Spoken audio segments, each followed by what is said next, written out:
लंबू, टिंगू आणि समुद्राची वारी. लंबू आणि टिंगू दोघांचाही मूड सारखा बदलत असे. कधी खेळण्या बागडण्याचा तर कधी काहीतरी तुफानी करायचं. संध्याकाळची वेळ होती.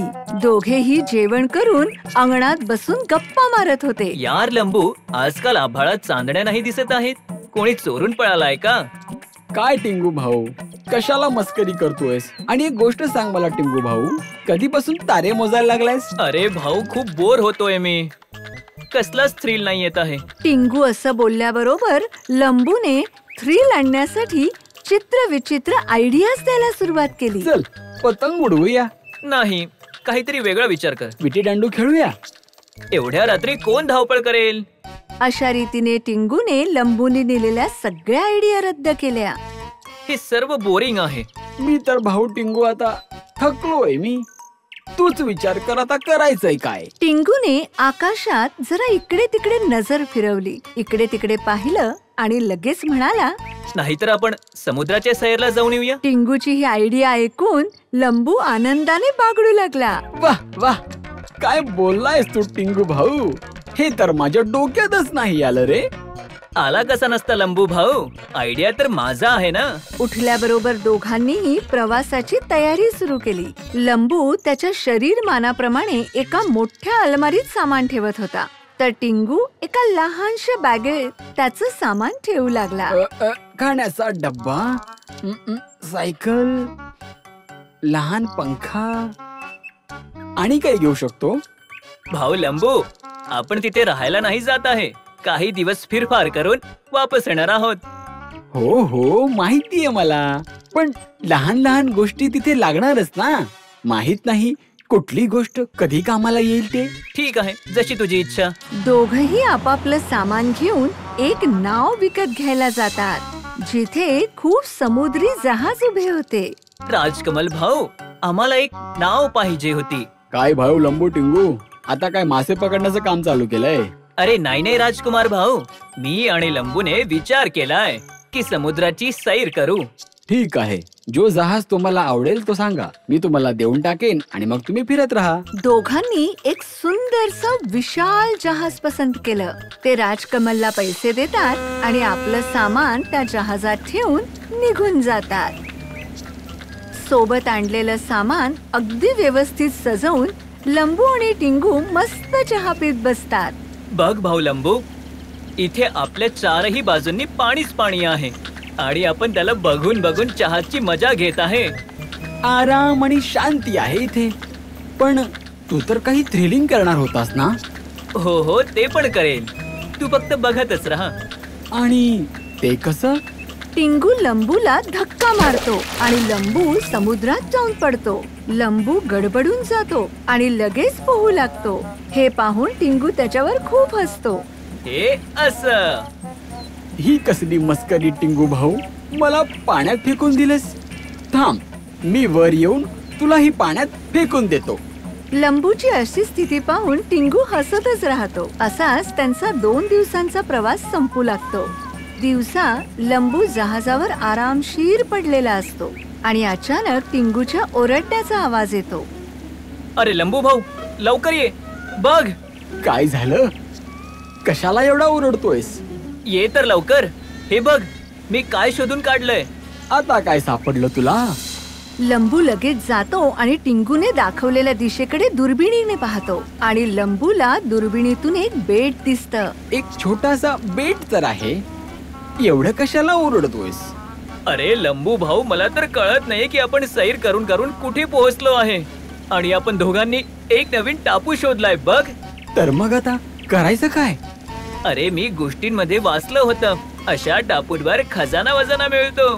चल आपण जाऊन बघून येऊया. दोघही बेटाच्या दिशेने जाऊ लागतात आणि हळूहळू किनाऱ्याकडे पोहोचतात. त्यांना बेटावर एक घनदाट जंगल दिसतं. आपल्याला बेटवर नाही जायला पाहिजे टिंगू.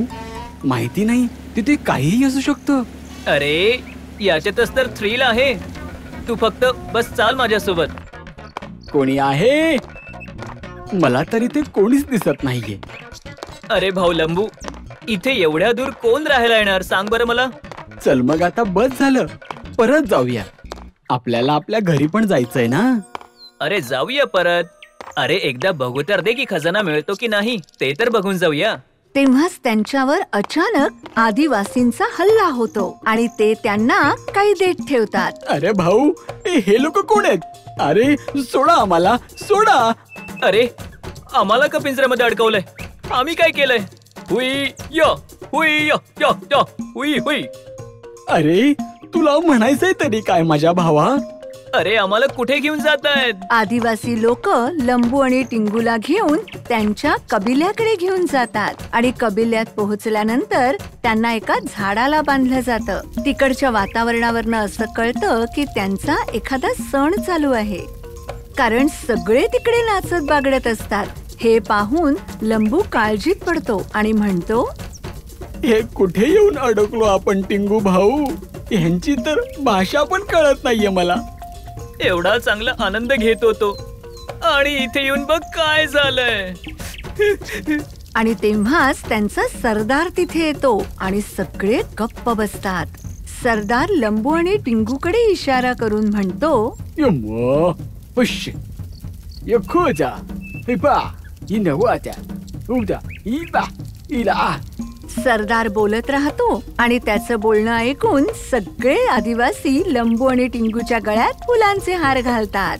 टिंगू भाऊ, आपल्या बरोबर काय होतंय हे?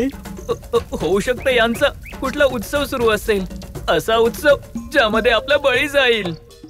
हे ऐकून लंबू गडबडून जातो आणि जोर जोरात ओरडू लागतो. तुला थ्रिल हवं होतं ना? आता मर. अरे लंबू माझं ऐक तर. काय ऐकायचंय? तुझ्यामुळेच फसलोय आपण. आता तूच बाहेर काढ.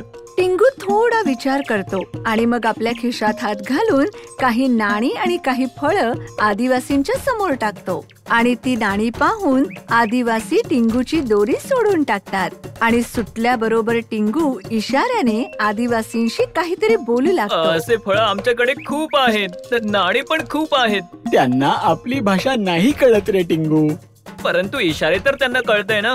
टिंगू इशाऱ्यांनी आदिवासीला समजावतो की त्याच्याकडे जहाजात खूप सारे नाणी आणि खूप फळं आहेत आणि जर त्यांना ते हवे असतील तर त्यांना जहाजापर्यंत न्यावं लागेल. हे लोक नाही ऐकणार टिंगू भाऊ. आज आपलं मरण पक्क आहे. आणि तेव्हा सरदार दोन आदिवासींना काहीतरी म्हणतो आणि इतर आदिवासी दोघांनाही मुक्त करतात. रिंबा, हुला, इल्ला पाजी, हुका, किरपा, कुडपाकची, टाडीपोला हाई. याच्यानंतर लंबू आणि टिंगूच्या मानेवर तलवार धरून दोन आदिवासी त्यांना जहाजापर्यंत घेऊन जातात. आता काय होणार आहे टिंगू? तू फक्त गुपचाप चालत राहा आणि फक्त माझ्या इशाऱ्याची वाट बघ. जहाजावर पोहोचल्यावर टिंगू एक मोठी फळांची टोकरी आदिवासींकडे फेकतो. आदिवासी आनंदात फळं उचलू लागतात.